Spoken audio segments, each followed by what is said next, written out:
നമ്മുടെ കേരളത്തിൽ സമസ്ത അതിൻ്റെ 100 പ്രകാശ വർഷമാണ് ഇപ്പോൾ സമസ്ത ആഘോഷിച്ചുകൊണ്ടിരിക്കുന്നത്. സമസ്തയുടെ 100-ാം വാർഷികം. ആ 100-ാം വാർഷിക സമസ്ത എന്താണ് ഇവിടെ പ്രകാശിപ്പിച്ചത് എന്ന് ചിലരൊക്കെ ചോദിക്കാറുണ്ട്. നിങ്ങൾ ഓർത്തു നോക്കണം, രാവിലെ എഴുന്നേറ്റിട്ട് നമ്മുടെ വീട്ടിൻ്റെ സിറ്റ് ഔട്ടിൽ ഇങ്ങനെ ഇരുന്നാൽ നഗരത്തിലോ പട്ടണത്തിലോ ഗ്രാമത്തിലോ കുഗ്രാമത്തിലോ വ്യത്യാസമില്ലാതെ 3.5 വയസ്സായ കുഞ്ഞു മുതൽക്ക് അങ്ങോട്ട് കുട്ടികളിങ്ങനെ ചെറുതും വലുതുമായ 1-ാം ജുസ് മുസാഫ് മുതൽ 30 ജുസ് മുഴുവനുമുള്ള മുസാഫും കയ്യിൽ പിടിച്ചുകൊണ്ട് കുട്ടികളിങ്ങനെ പോകുന്ന കാഴ്ച കാണാം. അങ്ങനെ നമ്മുടെ കേരളത്തിൽ ആയിരക്കണക്കായ മദ്രസകളിൽ ലക്ഷക്കണക്കായ കുഞ്ഞുങ്ങൾ യാ റബ്ബ് യാ റബ്ബ് സൂര്യൻ ഉദിക്കുന്നതിന് മുമ്പ് അഊദു ബില്ലാഹി മിനശ് ശൈത്വാനിർ റജീം ബിസ്മില്ലാഹിർ റഹ്മാനിർ റഹീം സൂറത്തുൽ ഫാത്തിഹ ഹിയ സബ്ഉൽ മസാനി. തൗറാത്തിലോ ഇഞ്ചീലിലോ ഖുർആനിലോ സബൂറിലോ അള്ളാഹുവിൻ്റെ കലാമായി ഇറക്കപ്പെട്ട ഒന്നിലും അത്ര ശ്രേഷ്ഠമായ മറ്റൊരു രാജവചനം, അത്ര ശ്രേഷ്ഠമായ മറ്റൊരു സൂറത്തില്ല. അതാണ് സൂറത്തുൽ ഫാത്തിഹ. മൻ ഫുത്തിഹത്തി ലിസാനുഹു ബിഫാത്തിഹത്തിൽ കിതാബ്, ആരുടെ നാവിൽ ഫാത്തിഹയോ അധികമായി ഫാത്തിഹ ഇങ്ങനെ ഓതാൻ ആർക്ക് ഭാഗ്യം ലഭിച്ചോ അവന് സ്വർഗവാതിൽ തുറക്കപ്പെടും, നരകവാതിൽ അടക്കപ്പെടും. നരകത്തിന്റെ വാതിൽ 7, ഫാത്തിഹയുടെ ആയത്ത് 7. ഈ 7 കൊണ്ട് ആ 7-നെ കാത്തോ മുഹമ്മദുർ റസൂലുള്ളാഹി. ആ ഫാത്തിഹ നമ്മുടെ കൊച്ചു മക്കൾ ഇങ്ങനെ ഓതാൻ ലക്ഷക്കണക്കിന് കുട്ടികൾ രാവിലെ സുബഹയ്ക്ക് എഴുന്നേറ്റുകൊണ്ട് അല്ലാഹു റബ്ബി. ആ സമയത്ത് ആ കുട്ടിയെ അയക്കുന്ന ഉമ്മ, ആ കുട്ടിയെ അയക്കുന്ന വാപ്പ വീട്ടിൽ ഖുർആനോത്ത്. ആരെല്ലാമാണ് ഖുർആൻ ഓതുന്നത്? കണ്ണ് കാണുന്നവരും കാണാത്തവരും, ചെവി കേൾക്കുന്നവരും കേൾക്കാത്തവരും, ആരോഗ്യമുള്ളവരും ഇല്ലാത്തവരും, വെന്റിലേറ്ററിൽ കിടക്കുന്നവരും ICUവിൽ കിടക്കുന്നവരും പട്ടുമെത്തയിൽ കിടക്കുന്നവരും വ്യത്യാസമില്ലാതെ ദിവസവും ഓതിക്കൊണ്ടിരിക്കുന്നത് ഓതിക്കൊണ്ടേയിരിക്കണം. പ്രിയപ്പെട്ട മുഅ്മിനുകളെ, ആ ഖുർആന്റെ പാരായണം നിങ്ങൾ നോക്കൂ. ലോകത്ത് ഖുർആൻ മനഃപ്പാഠമാക്കുന്നത് പോലെ മുഴുവനുമായി മനഃപ്പാഠമാക്കുന്ന ഇന്ത്യൻ ഭരണഘടന മുഴുവനും മനഃപ്പാഠമുള്ള ഒരാളും ഇന്ത്യ രാജ്യത്ത് ജീവിച്ചിരിപ്പില്ല. ഇന്ത്യൻ ഭരണഘടനയുടെ ഒരു ആർട്ടിക്കിൾ ലോക കോടതിയിൽ ചോദ്യം ചെയ്യപ്പെട്ടാൽ അതിന് ഹാജരാകേണ്ട ഏറ്റവും വലിയ ഇന്ത്യയിലെ ഏറ്റവും ഭരണഘടനാ വിദഗ്ധൻ ഡോക്ടർ NA പാൽക്കിവാല സാറിന് പോലും വിശുദ്ധമായ നമ്മുടെ ഖുർആനെ വെച്ച് നോക്കുമ്പോൾ ആ ഭരണഘടന മനഃപ്പാഠമുള്ള ഒരാളും ഇന്ത്യയിൽ ജീവിച്ചിരിപ്പില്ല. ഭഗവത്ഗീത മുഴുവനും മനഃപ്പാഠമുള്ള ആരും ജീവിച്ചിരിപ്പില്ല. ബൈബിൾ മുഴുവനും അക്ഷരപതി മനഃപ്പാഠമുള്ള ഒരാളും ജീവിച്ചിരിപ്പില്ല. അതേ സമയത്ത് 2 കണ്ണിനും കാഴ്ചയില്ലാത്ത 7 വയസ്സായ കുട്ടി മുതൽക്ക് പാകിസ്ഥാനിൽ ജീവിച്ചിരിക്കുന്ന 115-ാമത്തെ വയസ്സിലെത്തിയിരിക്കുന്ന വയോവൃദ്ധനടക്കം കോടിക്കണക്കിന് മുസ്ലിമീങ്ങൾ ഖുർആൻ 30 മനഃപ്പാഠമാക്കിയത് ഇന്ന് ജീവിച്ചിരിപ്പുണ്ട്. വിശുദ്ധ ഖുർആൻ ഓതിക്കൊണ്ടിരിക്കുക. അതിങ്ങനെ ആവർത്തിച്ച് ഒരു ദിവസം എത്ര പ്രാവശ്യം ഓതിക്കൊണ്ടിരിക്കുന്നു? അതിൻ്റെ ഒരു ചിട്ടയനുസരിച്ച് ദിവസവും ഖുർആൻ ഓതി ഖത്തം തീർക്കുക. 3 ദിവസം കൂടുമ്പോൾ ഒരു ഖത്തം തീർക്കുക. 7 ദിവസം കൂടുമ്പോൾ ഒരു ഖത്തം തീർക്കുക. ബഹുമാനപ്പെട്ട ആഷിഖുർ റസൂൽ കുണ്ടൂർ ഉസ്താദ്, പ്രിയപ്പെട്ട മുഅ്മിനുകളെ, വിശുദ്ധ ഖുർആനും ആ വിശുദ്ധ ഖുർആന്റെ വ്യാഖ്യാനങ്ങളാകുന്ന ശരീഅത്തിന്റെ അഹ്കാമുകളും പഠിപ്പിക്കുന്ന ദർസ് ആരംഭിച്ചുകൊണ്ട് കേരളത്തിൽ ഒരു വിപ്ലവം സാധ്യമാക്കി. ഇതിൻ്റെ പരിസരത്ത് ഉസ്താദ് സ്ഥാപിച്ചിരിക്കുന്ന പള്ളികളെല്ലാം ദർസോട് കൂടെ നിലനിർത്തി. ചെറിയ പള്ളിയായാലും വലിയ പള്ളിയായാലും ഉസ്താദിൻ്റെ വഫാത്തിന് ശേഷം മക്കൾ ചേർന്ന് അവിടുത്തെ മുഹബ്ബീങ്ങൾ ഈ മക്കാമിൻ്റെ പരിസരത്ത് ഇങ്ങനെ ഇങ്ങോട്ട് നോക്കിയാൽ 1 ഡസൻ പള്ളിയുണ്ട്. 1 ഡസനിലധികം പള്ളികളുണ്ട്. ആ പള്ളികളിലെല്ലാം പ്രിയപ്പെട്ട സഹോദരന്മാരെ നിങ്ങൾ ഓർത്തു നോക്കണം. നമ്മൾ ഓർക്കണം, ബാപ്പ കാണിച്ചെന്ന അതേ മാർഗത്തിൽ മക്കൾ നിലനിർത്തിക്കൊണ്ട് ഈ മുഹബ്ബീങ്ങളായ നാം എല്ലാം നമ്മുടെ നാടുകളിലെല്ലാം ഇശാ മഗ്‌രിബിനടക്കം നടന്നിരുന്ന പഴയ കാലത്തെ മുത്തഫരിദ് ഓതുന്ന ദർസ്, അതേപോലെ തന്നെ നമ്മുടെ നാട്ടുകാരും പുറം നാട്ടുകാരുമായ കുട്ടികൾ ഓതിക്കൊണ്ടിരിക്കുന്ന ദർസ്, ആ ദർസുകളുടെ കുറച്ചുകൂടി സൗകര്യപ്പെടുന്ന രൂപത്തിൽ ഇന്ന് സ്ഥാപിതമായിരിക്കുന്ന നമ്മുടെ ദഅവ കോളേജുകൾ നമ്മുടെ മലപ്പുറം ജില്ലയിലും നമ്മുടെ കേരളത്തിലും നിങ്ങളിങ്ങനെ ഓർത്തു നോക്കൂ, എത്രയാണ് കോളേജുകൾ. അവിടെ എല്ലാം നടക്കുന്നത് ദർസാണ്. പേര് കോളേജാണ്. കോളേജ് എന്ന രീതിയിൽ ആ കോളേജുകളിലൊക്കെ നടക്കുന്നത് വ്യവസ്ഥാപിതമായിരിക്കുന്ന ദർസുകളാണ്. ആ ദർസുകൾ നിലനിർത്തുന്നതിൽ ബഹുമാനപ്പെട്ട ആഷിഖുർ റസൂൽ കുണ്ടൂർ ഉസ്താദ് വഹിച്ചിരിക്കുന്ന പങ്ക് എത്രയാണെന്ന് പറയാം. അത്ര വലിയ മാതൃകാപരമാണ്. മുഹബ്ബീങ്ങളെ, നമ്മുടെ നാടുകളിലൊക്കെ ദർസ് നിലനിർത്താൻ, നമ്മുടെ നാടുകളിലൊക്കെ മദ്രസ നിലനിർത്താൻ, നമ്മുടെ നാടിലൊക്കെ ഉള്ള എല്ലാ ഉമറാക്കളും ഉലമാക്കളും ഈ ശബ്ദം കേട്ടുകൊണ്ടിരിക്കുന്ന ഉമ്മപെങ്ങന്മാർ നമ്മുടെ നാട്ടിലെ മദ്രസകളെ, നമ്മുടെ നാട്ടിലെ ദർസുകളെ, നമ്മുടെ നാട്ടിലെ ദഅവ കോളേജുകളെ, നമ്മുടെ നാട്ടിലെ ഹിഫ്ദുൽ ഖുർആൻ കോളേജുകളെ, നമ്മുടെ നാട്ടിലുള്ള ഒട്ടേറെ ദർസുകളുള്ള അതിനെല്ലാം നിലനിർത്തുന്നതിന് വേണ്ടിയുള്ള നമ്മുടെ ഉത്സാഹം, കുണ്ടൂർ ഉസ്താദിനുള്ള മഹബത്ത്, അത് അള്ളാഹുവിൻ്റെ റസൂൽ മുഹമ്മദ് മുസ്തഫ അവിടത്തോടുള്ള മഹബത്താണ്. നബി സല്ലല്ലാഹു അലൈഹി വസല്ലം തങ്ങൾ ദീൻ പ്രചരിപ്പിച്ചത്, ലോകവ്യാപകമായി ഇസ്ലാം എത്തിച്ചേർന്നത്, മദീന പ്രദേശം ഒരു ഇസ്ലാമിക് റിപ്പബ്ലിക്കായി, ഒരു സൊസൈറ്റിയായി രൂപപ്പെട്ടത്, അതിൻ്റെ ഒക്കെ തുടക്കം എങ്ങനെയാണ്? മദീനത്ത് റസൂലുള്ളാഹി തങ്ങൾ എത്തിയിട്ട് 70 മുഴം നീളത്തിലും 70 മുഴം വീതിയിലും 70 മുഴം നീളത്തിലുമുള്ള ഒരു ഇടം, ഒരു ചെറിയ സ്ഥലം ബനു നജ്ജാർ കബീലക്കാരോട് നബി സല്ലല്ലാഹു അലൈഹി വസല്ലം തങ്ങൾ കച്ചവടം ചെയ്തു. അത് പള്ളിക്ക് വേണ്ടി എടുത്തു. അതിൻ്റെ പള്ളിയുടെ പണി അപ്പം തന്നെ തുടങ്ങി. ഒരു വിഭാഗം സ്വഹാബാക്കൾ മണ്ണ് കളക്കുന്നു, മറ്റൊരു വിഭാഗം സ്വഹാബാക്കൾ മണ്ണ് വാരി അപ്പുറത്തേക്ക് ഇടുന്നു. ബഹുമാനപ്പെട്ട അമ്മാർ ഇബ്നു യാസിർ റളിയല്ലാഹു അൻഹു പോലത്തെ യുവാക്കൾ ഓടിപ്പോയി ഈത്തപ്പന മരം മുറിക്കുന്നു, ഓല ചുമന്ന് ഒരു വിഭാഗം കൊണ്ടുവരുന്നു. ബഹുമാനപ്പെട്ട അമ്മാർ ഇബ്നു യാസിർ റളിയല്ലാഹു അൻഹു മുസ്അബ് തങ്ങളും ഈത്തപ്പനയുടെ തടിമരം ചുമലിൽ വെച്ചിട്ട് ഇങ്ങനെ വരികയാണ്. അപ്പോഴാണ് മണ്ണ് ഇങ്ങനെ കോരിയിട്ട് അങ്ങോട്ടും ഇങ്ങോട്ടും സ്വഹാബാക്കൾ ഇങ്ങനെ നടക്കുന്നത്. ആ നടക്കുന്ന കൂട്ടത്തിൽ നബി കരീം സല്ലല്ലാഹു അലൈഹി വസല്ലമ തങ്ങൾ ആ മണ്ണിൻ്റെ കൊട്ട, ചേളക്കൊട്ട എന്നാ പണ്ട് ഉസ്താദന്മാരും അയന വെച്ച് തന്നത്. അതേതാ കൊട്ട? ഈത്തപ്പനയുടെ ഓല കൊണ്ട് മുടഞ്ഞുണ്ടാക്കിയിട്ട് മണ്ണിങ്ങനെ വാരിയാൽ ആ ഈത്തപ്പനയുടെ ഓലയുടെ ഇടയുടെ മണ്ണിങ്ങനെ ശരീരത്തിലേക്ക് ഒഴുകും. നബി സല്ലല്ലാഹു അലൈഹി വസല്ലമ തങ്ങളും മണ്ണ് ചുമന്നിങ്ങനെ നടക്കുമ്പോൾ ചുവപ്പ് നിറത്തിൽ വെളുപ്പ് നിറം കലർന്ന മുത്ത് നബി സല്ലല്ലാഹു അലൈഹി വസല്ലമ തങ്ങളുടെ ശരീരത്തിൻ്റെ പല ഭാഗങ്ങളും മണ്ണിൻ്റെ കളറായിട്ട് ദൂരെ നിന്ന് അമ്മാർ ഇബ്നു യാസിർ തങ്ങൾ കണ്ടപ്പോൾ ബഹുമാനപ്പെട്ടവർക്ക് സഹിക്കാൻ കഴിഞ്ഞില്ല. ചുമലിലുള്ള ആ ഈത്തപ്പന തടി അത് താഴെ ഇട്ടിട്ട് ബഹുമാനപ്പെട്ടവർ ഓടി വന്നിട്ട് പറഞ്ഞു, നബിയേ, തങ്ങൾ ഈ മണ്ണിൻ്റെ കൊട്ട എടുക്കുന്നത് കണ്ട് സഹിക്കാൻ എനിക്ക് കഴിയുന്നില്ല. ബഹുമാനപ്പെട്ട റസൂലുള്ളാഹി സ്വല്ലല്ലാഹു അലൈഹി വസല്ലം തങ്ങൾ പറഞ്ഞു, അമ്മാറെ, നിങ്ങൾ വിഷമിക്കണ്ട. ബഹുമാനപ്പെട്ട അമ്മാർ തങ്ങൾ പറഞ്ഞു, നബിയേ, 2 കൊട്ട മണ്ണ് ഞാൻ എടുത്തോളാം. ഒന്ന് തങ്ങൾക്ക് വേണ്ടിയും ഒന്ന് എനിക്ക് വേണ്ടിയും. ഞാൻ ആരോഗ്യമുള്ള ആളല്ലേ, 2 കൊട്ട മണ്ണ് ഞാൻ എടുത്തോളാം. ആ സമയത്ത് റസൂലുള്ളാഹി തങ്ങൾ പറയുന്നുണ്ട്, അമ്മാറെ, നിങ്ങൾ എന്താണ് മനസ്സിലാക്കുന്നത്?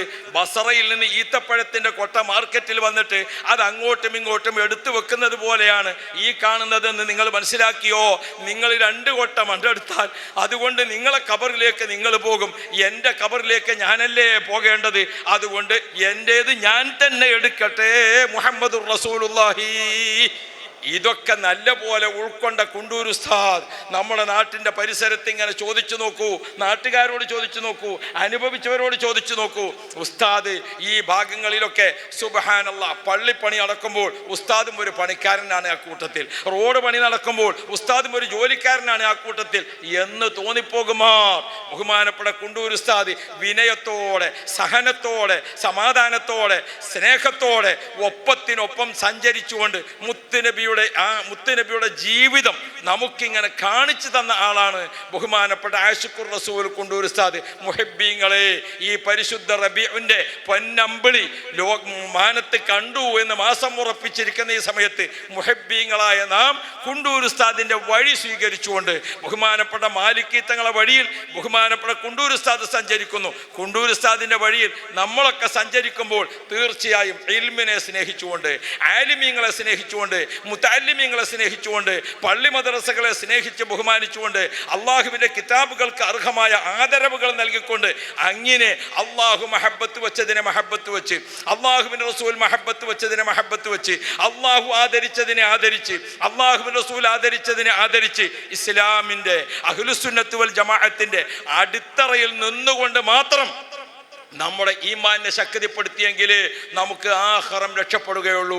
ബിദ്അഈ കക്ഷികൾ പറയുന്നത് കേട്ട്, അല്ലെങ്കിൽ ആധുനിക കക്ഷികൾ പറയുന്നത് കേട്ട്, അല്ലെങ്കിൽ നിരീശ്വര നിർമ്മത പ്രസ്ഥാനക്കാർ പറയുന്നത് കേട്ട്, അല്ലെങ്കിൽ മതത്തിൻ്റെ ആളുകളാണെന്ന് പറയുന്നവർക്ക് തന്നെ മതത്തിൻ്റെ പല കാര്യങ്ങളോടും അവജ്ഞയും പുച്ഛവുമുള്ള ആളുകൾ പറയുന്നത് കേട്ട് നമ്മുടെ അഖീദയിൽ നിന്ന്, നമ്മുടെ മഹബത്തിൽ നിന്ന്, തഅളീം എന്നത് വേറെ കാര്യമാണ്, ഇബാദത്ത് എന്നത് വേറെ കാര്യമാണ്. പരിശുദ്ധ ദീൻ പഠിക്കുന്ന നമുക്കറിയാം ഖുർബത്ത് എന്താണ്, താഴ്ത്ത് എന്താണ്, ഇബാദത്ത് എന്താണ്, ബഹുമാനം എന്താണ്, മഹബത്ത് എന്താണ്.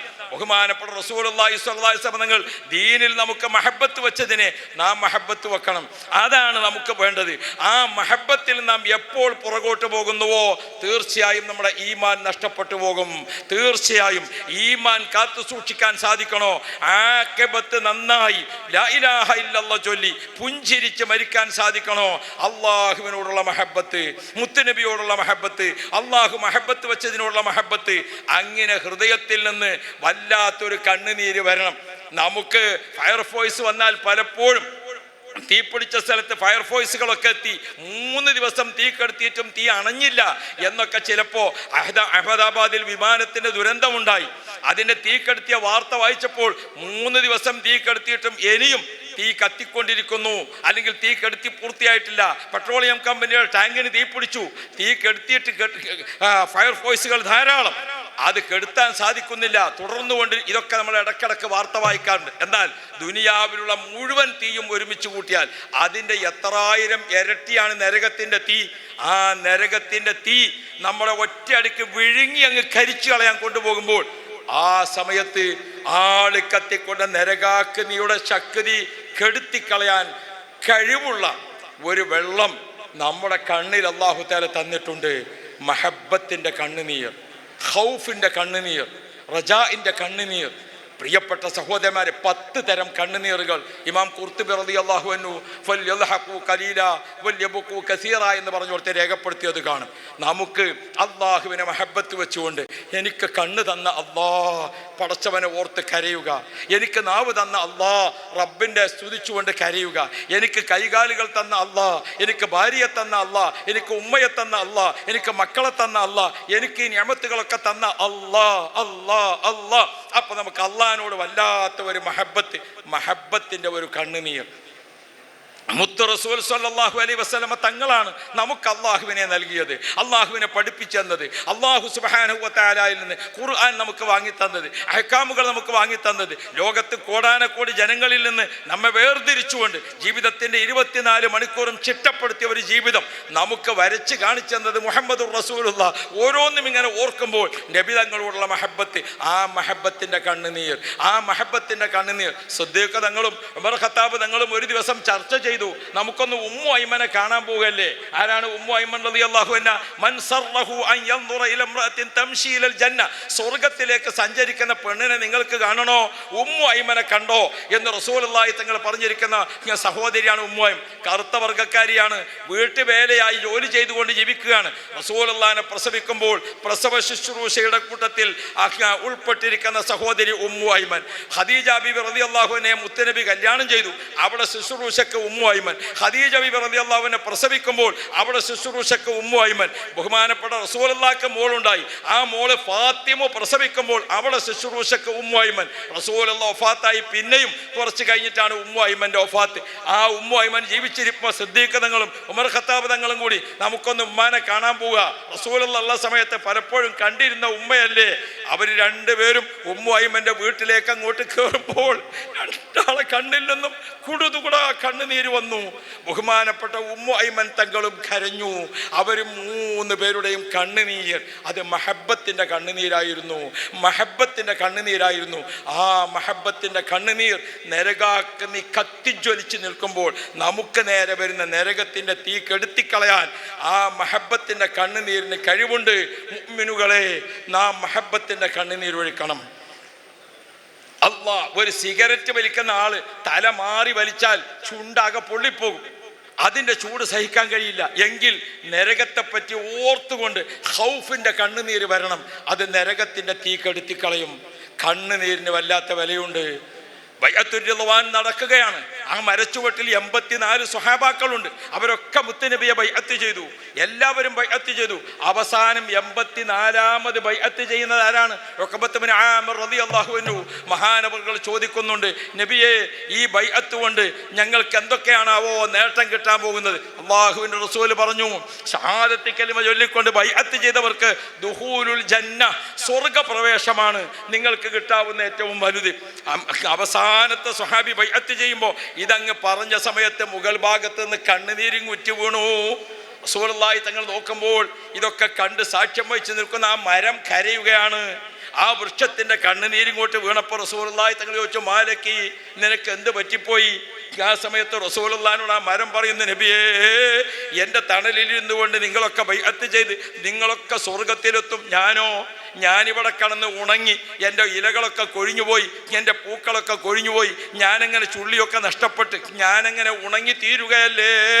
ആ മരം കരഞ്ഞപ്പോൾ അള്ളാഹുവിൻ്റെ റസൂൽ ആ കണ്ണീരിന് വില കൽപ്പിച്ചുകൊണ്ട് അന്തിമിൻ അഹ്ലിൽ ജന്ന, നീയും സ്വർഗാവകാശിയാണ് എന്ന് പറഞ്ഞത് കാണാൻ കഴിയും. അള്ളാഹു റബ്ബി സമസ്ത കേരള ജംഇയ്യത്തുൽ ഉലമ കേന്ദ്ര മുഷാവറ മെമ്പറും വയനാട് ജില്ലാ ജംഇയ്യത്തുൽ ഉലമ അധ്യക്ഷരുമെല്ലാം ആയ ബഹുമാനപ്പെട്ട വയനാട് ഹസൻ ഉസ്താദ്, അള്ളാഹു ആഫിയത്തുള്ള ദീർഘായുസ് നൽകണേ അല്ലാ, ആഫിയത്തുള്ള ദീർഘായുസ് നൽകണേ അല്ലാ. നമുക്ക് ബഹുമാനപ്പെട്ട ബദറു സാദാത്ത് തങ്ങൾ എത്തുന്നുണ്ട്, പേരോട് ഉസ്താദ് വരുന്നുണ്ട്, ബഹുമാനപ്പെട്ട ഷെയ്ഖുന കാന്തപുരം ഉസ്താദ് എത്തുന്നുണ്ട്. അങ്ങനെ എല്ലാ ആലിമീങ്ങളും സാദാത്യങ്ങളും ഒക്കെ വരാനിരിക്കുന്നുണ്ട്. ഇപ്പോൾ തന്നെ ഇവിടെ വേദിയിൽ പ്രസംഗിക്കാൻ ബഹുമാനപ്പെട്ട വണ്ടൂർ ഉസ്താദുണ്ട്, അതേപോലെ തന്നെ കൊളത്തൂർ അലവി സക്കാഫിയുണ്ട്, നമ്മുടെ ആറ്റുപുറം അലി ഉസ്താദുണ്ട്, ബഹുമാനപ്പെട്ട അബ്ദുൽ ഉസ്താദ് നേരത്തെ അസറിന് ശേഷം ഒരു ആത്മീയ ചൈതന്യം നമ്മുടെ ഹൃദയത്തിന് ഉണ്ടാക്കുന്ന രീതിയിൽ ഒരു റൂഹിൻ്റെ ഭക്ഷണം നൽകിക്കൊണ്ട് ഒരു ക്ലാസ് തൊട്ട് മുമ്പ് ഇവിടെ കഴിഞ്ഞു. എല്ലാം നീ കബൂൽ ചെയ്യണേ അല്ലാ, നീ കബൂൽ ചെയ്യണേ അല്ലാ. ആളുകളൊക്കെ എത്തുന്നത് വരെ കുറച്ച് കൂടുതൽ ഒച്ചുള്ള ഒരാൾ പറയാന്നുള്ള നിലക്കായിരിക്കും ഇന്ന ആദ്യം ക്ഷണിച്ചത്. അള്ളാഹു സുബ്ഹാനഹു വ തആല ഖൈർ നൽകുമാറാവട്ടെ. ഞാൻ ഓർമ്മപ്പെടുത്തുന്നത്, നരകാഗ്നിയുടെ അതിശക്തമായ ചൂടിനെ കെടുത്തിക്കളയാൻ ഒരു ഫയർ ഫോഴ്സ് നമ്മുടെ കയ്യിൽ തന്നിട്ടുണ്ട്. ഒരു തുള്ളി കണ്ണുനീർ ആ വൃക്ഷം കരഞ്ഞപ്പോൾ അതിന് സ്വർഗം കൊടുത്തു മുഹമ്മദ് മുസ്തഫ. അന്തിമിൻ അഹ്ലിൽ ജന്ന, നീ സ്വർഗാവകാശിയാണ് കേട്ടോ. ബൈഅത്തുർ റിദ്വാൻ നടന്നിരിക്കുന്ന ആ വൃക്ഷം. അതുകൊണ്ട് പ്രിയപ്പെട്ടവരെ, ബഹുമാനപ്പെട്ട റസൂലുള്ളാഹിയുടെ ആ ഒരു മൗലിദിൻ്റെ വല്ലാത്ത ഒരു സഭയാണ് ഇനി നടക്കുന്നത്. നമ്മുടെ വീടുകളിലൊക്കെ മൗലിദ് ഓതണം. മഹബത്തിൻ്റെ സദസ്സായി എങ്ങനെയെങ്കിലും എവിടെയെങ്കിലുമൊക്കെ ഇരുന്നിട്ട് യാ റബ്ബി സല്ലി അലൻ നബി ചൊല്ലിയിട്ട് എഴുന്നേറ്റ് പോകലല്ല. വീട്ടിൽ മുത്തുനബിയുടെ ഒരു മജ്ലിസിൻ്റെ ആദാബ്, റസൂലുള്ളാഹിയുടെ കാന ഖുലുഖുൽ ഖുർആൻ എന്ന വിഷയത്തിൽ നമുക്ക് കാണാൻ പറ്റും. അവിടെ ഒട്ടേറെ സ്ഥലങ്ങളിൽ കാണും നബി തങ്ങൾ ഒരു മജ്ലിസ്. ആ മജ്ലിസ് എപ്പോഴും എങ്ങനെയാണ്? ഒരു ആദരവിൻ്റെ മജ്ലിസാണ്. അപ്പോൾ നമ്മളൊരു മൗലിദ് വീട്ടിൽ ചൊല്ലുകയാണെങ്കിലും ഒരു വൃത്തിയുള്ള സ്ഥലം, ഒരു വൃത്തിയുള്ള വിരിപ്പ്, കുറച്ച് അത്തറൊക്കെ പുരട്ടി കുട്ടികളൊക്കെ നല്ല വസ്ത്രം ധരിച്ച് അങ്ങനെ കഴിയുന്നതും ആ മജ്ലിസിൽ നമ്മളൊരു അത്തഹിയാത്തിൻ്റെ ഒരു ഇരുത്തം, ആദ്യത്തെ അത്തഹിയാത്തിൻ്റെയോ അവസാനത്തെ അത്തഹിയാത്തെയോ ആ ഇരുത്തം ഇരുന്ന് നമ്മൾ എത്ര കുറച്ച് ചൊല്ലിയാലും കൂടുതൽ ചൊല്ലിയാലും അതതിൻ്റെ അതബോടുകൂടെ ഒരു മൗലിദിൻ്റെ വരികളും ചൊല്ലാൻ അറിയില്ലല്ലോ എന്ന് വിചാരിച്ച് പേടിക്കേണ്ടതില്ല. എല്ലാവർക്കും അറിയില്ലാന്ന് നമുക്ക് വെറുതെ തോന്നുകയാണ്. വലിയ പള്ളിക്കത്തെ ഉസ്താദിന് നമ്മളെ പള്ളിയിലെ ദർസിൽ 15 കുട്ടികളും ഉസ്താദുണ്ട്. ഓലെ വിളിച്ചിങ്ങാണ്ട് ഒരു മൗലിദ് ഓദിക്കാൻ കഴിയോ? അൽഹംദുലില്ലാ. മുത്തഅല്ലിമീങ്ങൾക്കൊക്കെ ഒരു 100 ഉസ്താദിന് 500 കൊടുക്കാൻ കഴിയോ? അൽഹംദുലില്ലാ. അതൊക്കെ പുതിയതല്ല, അതൊക്കെ പണ്ടേ ഉള്ളതാണ്. മുത്തഅല്ലിമീങ്ങൾ കുല്ലിലും കോമാങ്ങ, ഉസ്താദുമാർക്ക് 2 നാടൻ മാങ്ങ, ചെത്തിക്കൊടുത്താൽ കൂലിയുണ്ട് തമാമ. അത് ഉമ്മാമാൻ്റെ ഹദീസിൽ പണ്ടേ ഉള്ള റിവായത്താണ്. അപ്പം ഞാൻ ഓർമ്മപ്പെടുത്തുന്നത് അതൊക്കെ നമ്മളെന്താക്കണം, കൊടുത്തും കൊടുക്കണം. അതല്ല, ഒരു സാധു പെരക്കാരാണ്. ഭാര്യയും ഭർത്താവും കുട്ടികളും കൂടി ഇരിക്കുക. എല്ലാവർക്കും കിട്ടുന്ന മൗലിദാണ് ഓതുക. യാ റബ്ബി സ്വല്ലി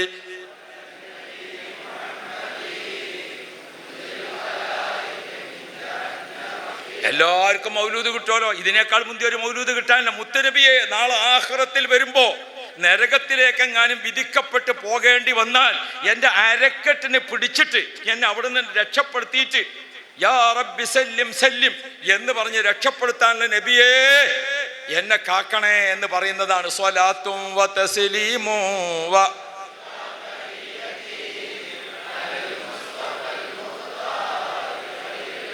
മൗലായ സ്വല്ലി വസല്ലിം ദായിമൻ അബദാ.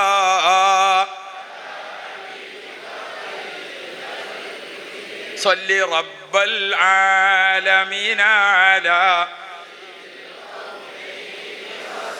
മുഴുവൻ ഓതാനും മറ്റൊന്നും കിട്ടാത്ത നാടൻ സാധാരണക്കാർ ആളുകളുണ്ടെങ്കിൽ ഭാര്യയും മക്കളും ഇരിക്കുക. ഇശാ മഗ്‌രിബിൻ്റെ ശേഷം എപ്പോഴാണ് സൗകര്യം നിശ്ചയപ്പെട്ടത് ഇരിക്കുക. എന്നിട്ട് ഒരു 10 10 യാ റബ്ബി സ്വല്ലി അലൻ നബി മുഹമ്മദി, ഒരു 10 മൗലായ സ്വല്ലി വസല്ലിം ദായിമൻ അബദ, ഒരു 10 സ്വലാവാത്തി അലൻ നബി. അങ്ങനെ ചൊല്ലി നമുക്ക് 12 അന്നോ അതല്ലെങ്കിൽ 30 അന്നോ എപ്പോഴെങ്കിലും നമുക്ക് പള്ളിക്കത്ത് ഉസ്താദിനെ ഒന്ന് വിളിച്ചാണൊന്ന് ദ്വാർപ്പിക്കാൻ, അല്ലെങ്കിൽ ഒരു മുത്താലിമിനെ വിളിച്ചൊന്ന് ദ്വാർപ്പിക്കാൻ പറ്റുമോ? എന്നാ അങ്ങനെ ചെയ്യാം. ഇല്ലേ, ഹബീബുനാ റസൂലുള്ളാഹി മുത്തുനബി തങ്ങളെ പേരിൽ ഒരു 10 സ്വലാത്താണ് ചൊല്ലിയിട്ട് കുട്ടികളും ഭാര്യയും ബാപ്പിയും മീൻ കൂടിയിട്ട് യാ റസൂലല്ലാഹ് യാ ഹബീബല്ലാഹ്. നമ്മളൊക്കെ എല്ലാവർക്കും അറിയാം അൽഹംദുലില്ലാഹി റബ്ബിൽ ആലമീൻ, എല്ലാവർക്കും അറിയാം അല്ലാഹുമ്മ സ്വല്ലി അലാ മുഹമ്മദ് അല അലി സയ്യിദിനാ മുഹമ്മദ്, എല്ലാവർക്കും അറിയാം റബ്ബനാ ആതിനാ ഫിദ്ദുനിയാ ഹസന. ഇങ്ങനെ ആ അറിയുന്നത് നമ്മളൊരു ബർക്കത്തിന് അറബിയിലാണ് ദ്വാർന്നിട്ട് പടച്ചോനോടാണ് പറയാ, റബ്ബേ എൻ്റെ അമ്മയും ബാപ്പിയും മരിച്ചിക്കണ്, ഓർക്ക് പുറത്തു കൊടുക്കണം, പടച്ചോനെ വീട്ടിൽ രോഗമുണ്ട് ശിഫയായി കിട്ടണം, പടച്ചോനെ നാളെ ആഖിറത്തിൽ വരുമ്പോൾ മുത്തുനബിനെ കാണണം, ഹൗദുൽ കൗസർ കുടിച്ചണം. ഇതങ്ങനെ പറയാൻ ആർക്കാണ് വിവരമില്ലാത്തത്? എല്ലാവർക്കും വിവരമുണ്ട്. എല്ലാ വീടുകളും ഈ മൗലിദിൻ്റെ ഒരു മാസം നമ്മുടെ വീടുകളൊക്കെ സ്വലാത്ത് കൊണ്ട് നിറക്കണം, സലാമ് കൊണ്ട് നിറക്കണം. പ്രിയപ്പെട്ടവരെ, മുതിർന്ന തലമുറ, ഇളം തലമുറയ്ക്ക് ഇതൊക്കെ ഇങ്ങനെ കാണിച്ചു കൊടുത്ത് നിലനിർത്തുക തന്നെ വേണം. നമ്മൾ ഒരിക്കലും മൗലിദിൻ്റെ ഭക്ഷണം കൊടുക്കുന്നിടത്ത് ഭക്ഷണത്തിൻ്റെ സ്ഥാനത്ത് അരി കൊടുത്തിട്ട് കാര്യം ഉണ്ടോ? അരി കൊടുക്കല്ല, ഈ ത്വാമാണ്, ഭക്ഷണം തന്നെ ഉണ്ടാക്കിയിട്ട് കൊടുക്കണം. ഓരോ ദിവസവും വീട്ടിൽ മൗലിദ് ഓതുമ്പോൾ എന്തെങ്കിലും ഒരു ചെറിയത് ഒന്ന് കരിച്ചേ പൊരിച്ചേ ചെയ്യുക. കുട്ടികളോട് പറയാം ഇന്ന് മൗലൂദിൻ്റെ ഭക്ഷണമാണ് എന്ന് പറയാം. അങ്ങനെ നമ്മുടെ ചെറിയ മക്കൾക്ക് അത് പതിവാക്കിച്ചാണ്. ബഹുമാനപ്പെട്ട മുഹമ്മദ് അബ്ദു യമാനി റഹ്മത്തുള്ളാഹി അലൈഹി അദ്ദേഹത്തിൻ്റെ കിതാബിൻ്റെ ആമുഖത്തിൽ പറയുന്നുണ്ട്, രക്ഷിതാക്കൾ റസൂൽ സല്ലല്ലാഹു അലൈഹി വസല്ലം തങ്ങളെ പറ്റിയിട്ട് കഥ പറഞ്ഞു കൊടുക്കണം കുട്ടികൾക്ക്. ഓരോ സംഭവങ്ങൾ ഉണ്ടാകുമ്പോൾ അതിൽ റസൂലുള്ളാഹി തങ്ങൾ ഇങ്ങനെയായിരുന്നു, നബി തങ്ങൾ ഇങ്ങനെയായിരുന്നു. ഇതാണ്